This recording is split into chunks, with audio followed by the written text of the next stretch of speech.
Today we're looking at a testimony that honestly should concern every single American, regardless of politics. A U.S. citizen, someone born here, living here, raising a family here, says she was violently detained by ICE. And that raises a massive question. How is an agency designed to handle immigration enforcement detaining American citizens? This isn't just a mistake. This isn't just a mix-up. This is exactly what civil rights advocates have been warning about for years. When you give an agency sweeping authority and virtually no oversight, the people who end up paying for those abuses aren't always undocumented immigrants. Sometimes they're citizens. Sometimes they're people who look a certain way or speak a certain language. And what we're about to watch is one of the clearest examples of how an aggressive enforcement culture can spill over into outright injustice. So let's watch her testimony. And then we're going to talk about the bigger implications, because this goes way beyond just one person's experience. Thank you for giving me the space to speak today. My name is Diane Figueroa. I am a proud first-generation Mexican-American, a criminal justice major, a single mother, and a future law student. What happened to me almost exactly 2 months ago on October 10, 2025, was not law enforcement. It was violence, blatant racial profiling, and a shocking abuse of federal authority. That morning, I kissed my son goodbye and watched him walk into school, never imagining that it would be what felt like days before I felt safe again. On my regular commute into Chicago, I approached what looked like chaos. Cars stopped in the middle of the street, people running, yelling, and recording on their phones. Moments later, my life changed forever. A silver SUV with double tinted windows suddenly swerved into my lane and struck my car. The driver's face was almost entirely concealed. Hat, dark tinted glasses, and a face mask. He made no gesture, no signal. Before I could even process what was happening, his passengers, other masked men, jumped out with guns drawn and aimed directly at me. They ripped open my door. One of them screamed in my face, demanding that I get out, yet never identifying himself, never asked me for my ID, and never told me where I was being detained or why. They never read me my rights. Instead, I was violated. These tough guys violently dragged me out of my car, yanked me by my feet, and ripped the phone out of my hands. Beaten, bleeding, and barefoot, I was thrown into a red van. I begged them to tell me who they were and where they were taking me. No one answered. I was shoved into the edge of a third-row seat, no seatbelt, suffocating body heat, and no air conditioning. I was wedged between two terrified Latino men who did not speak English. We were all handcuffed, unsecured, helpless, and I went into a full panic attack. While I was shaking, crying, gasping for air, and banging my own head against the window, screaming for help, hoping someone from the outside could hear me, they raised their phones and began to photograph me. Two more masked men in full black tactical gear, carrying professional cameras, had been circling me from the beginning, documenting my terror. Where those images ended up, only God knows. I was not treated like a human being, and I was certainly not treated like a U.S. citizen, but I was preyed upon. They were proud to have captured me. I was first violated at the Broadview Immigration Detention Center, and eventually while in FBI custody in Lombard, Illinois. Everything moved quickly and without explanation. I was fingerprinted, photographed, and swabbed for DNA, and fully processed and identified, all while my physical condition was rapidly worsening. I repeatedly told them that I was recovering from 2 recent kidney surgeries. No one took it seriously until I began to pee blood. I begged for help, for a phone call, a lawyer, for water, bandages, anything to ease the pain. Instead, I was laughed at and thrown into a filthy jail cell. The toilet available for me was under direct surveillance. With no privacy, no dignity, and unbearable pain, I had no choice but to use it.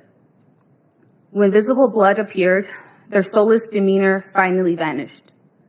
Not out of care, but because they didn't want me to die in their custody. While I was being kidnapped, my family and friends were desperately trying to find me, contacting the members of our inner circles, elected officials, civil rights organizations, and legal advocates. They did not know whether I was being killed, kidnapped, or trafficked. Hours later, I was finally allowed to access my phone again by the heroic paramedics. My cut, trembling hands could barely type, but I managed to send a message at 2:07 p.m. in an ambulance.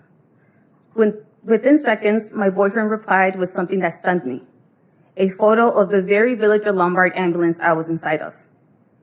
Their determination, love, and the refusal to stop searching are the only reasons I was not lost entirely. Like the hundreds of people, including children, who had been reported missing from the ICE locator system since these domestic terrorizations began in our country. Or worse, killed, like my neighbor and father of two, Silvario Villegas Gonzalez of Franklin Park, Illinois. A father of two minors, my neighbor. He died in the course of an ICE operation. What happened to me that day is not an arrest. It was an assault and a kidnapping of a U.S. citizen. I was never arrested, I was never charged, I was never given an explanation or an apology. But the damage is done, and it continues.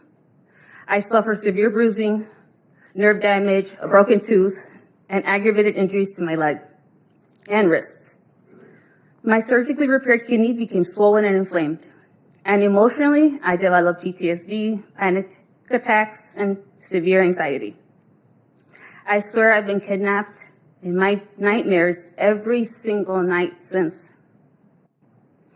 Weeks later, a disturbing pattern emerged. Reports of nearly identical incidents. This time, a man with schizophrenia was kidnapped and later released in a completely different town by the same masked agents, using the same reckless tactics and the same red van they used to attack me in. It is important to say this clearly. The individuals who did this do not represent the honorable men and women who serve in our military, our local police departments, and our federal agencies, with integrity and accountability. Those people protect us. Thank you, Ms. Figueroa. If you can just wrap up in the next sentence or two. Yes, on time. sir. Thank you so much. Despite everything, I am here. I am standing and I am speaking because I refuse ICE to rewrite my story. I refuse to let fear silence me. This was not just an incident. It was a violation of my physical being, my rights, my dignity, and my humanity. And I will not rest until there's accountability, transparency, and change. Thank you. What we just heard is heartbreaking, but it's also infuriating. Because if her account is true, and there is absolutely nothing in her testimony that sounds exaggerated or unrealistic, then an American citizen was profiled, targeted, detained, and physically harmed by an agency that did not even have the legal authority to take her. That's not just bad policy. That's not just an accident. That is a violation of civil rights. And stories like this aren't isolated. There have been documented cases of U.S. citizens wrongfully detained by ICE, people held for days or weeks because of clerical errors, racial profiling, or because someone in the system assumed they weren't American enough. And let's be honest, if this can happen to her, it can happen to anyone. This is why so many activists, lawmakers, constitutional scholars have been calling for serious reform or even dismantling of ICE. Because an agency that can detain a citizen without cause is an agency operating outside the limits of democracy. No one should have to fear being taken by their own government. No one should be violently detained simply because of their ethnicity, their neighborhood, or how they look. Her story matters because it exposes exactly how fragile our rights are when an agency with too much power goes unchecked. Let me know what you think in the comments. Should ICE face major reforms? Should they lose authority until there are safeguards to protect citizens? Or are we looking at a deeper systemic problem that needs to be addressed from the ground up? Thanks for watching. Stay informed, stay vocal, and I'll see you in the next one.